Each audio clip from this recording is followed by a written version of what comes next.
Good afternoon, class. Welcome to experiment number 4. In this experiment, we will observe certain reactions, and it's up for you to identify whether this reaction is a physical change or a chemical change. But before we proceed with those reactions and demo experiments, let me show you the different substances that we will be using as I dispense these chemicals on appropriate containers or receptacles. Let me remove my mask and goggles for a while as I dispense these chemicals. Okay, here I will be dispensing sugar crystals using a spatula.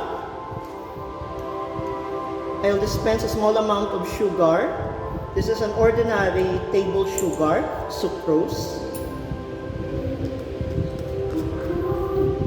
Another substance that we'll be using is an iron filings. These are bits or pieces of small bits and pieces of iron-rich material.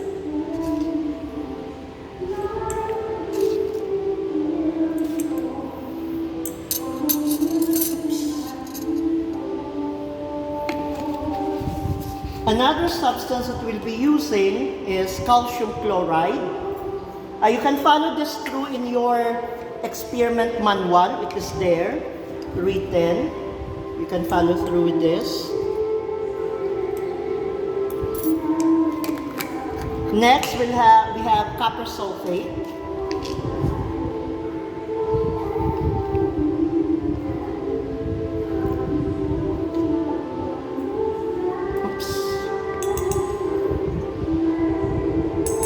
So whenever spills like this occur,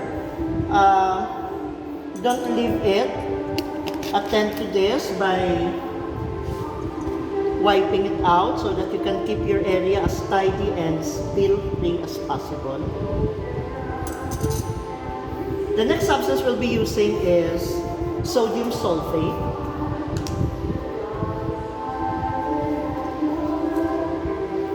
If you could notice, most of the substances are those that we can consider metallic salts.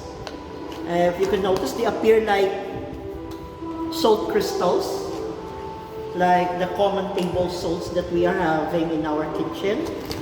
Then this is what we call the Moses zinc. It's a zinc metal. Okay, can pick that out. It's Moses zinc.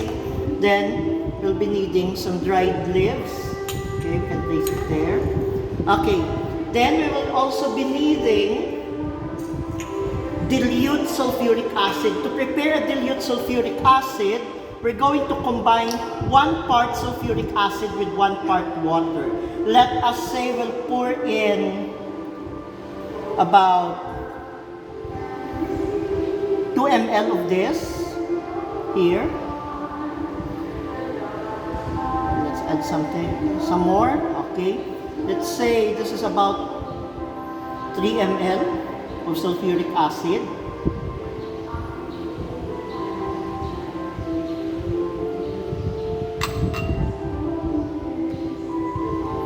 Don't forget to close the container right away. This is the sulfuric acid. Actually, this is not pure sulfuric. This is a technical grade concentrated sulfuric acid. We will also be needing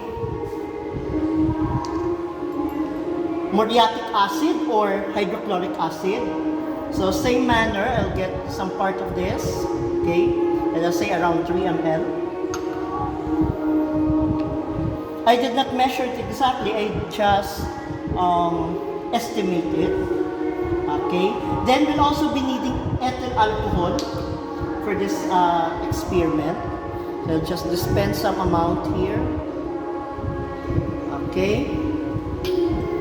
And don't forget to close the alcohol container tightly so as not to prevent unnecessary evaporation. Okay, see to it that these acids and liquids are container are properly closed. Now let's, as what I've said, we need some amount of water, somewhat of same amount to prepare a dilute solution of sulfuric acid. If that is the amount of sulfuric acid we have, we can add in some water.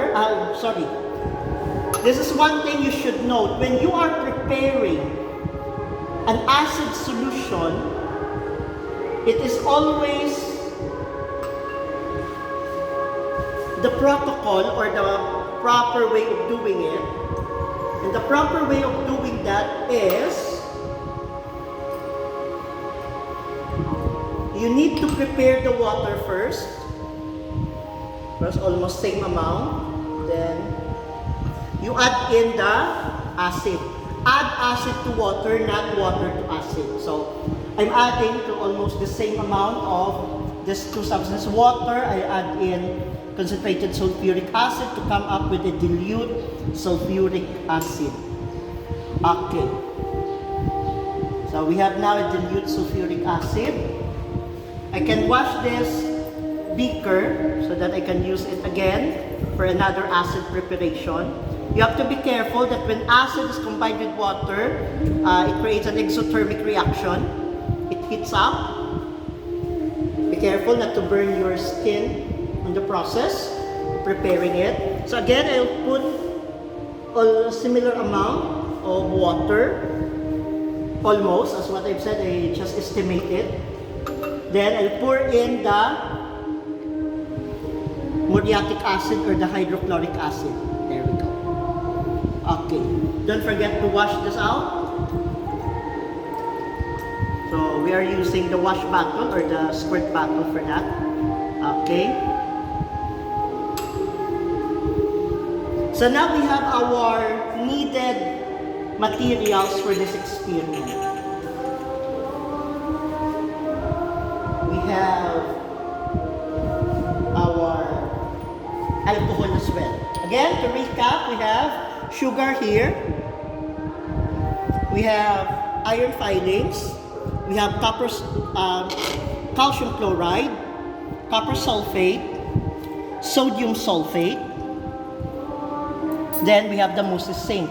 Then we have now the dilute sulfuric acid, the dilute hydrochloric acid, and some amount of ethyl alcohol or ethanol, along with our dried grapes.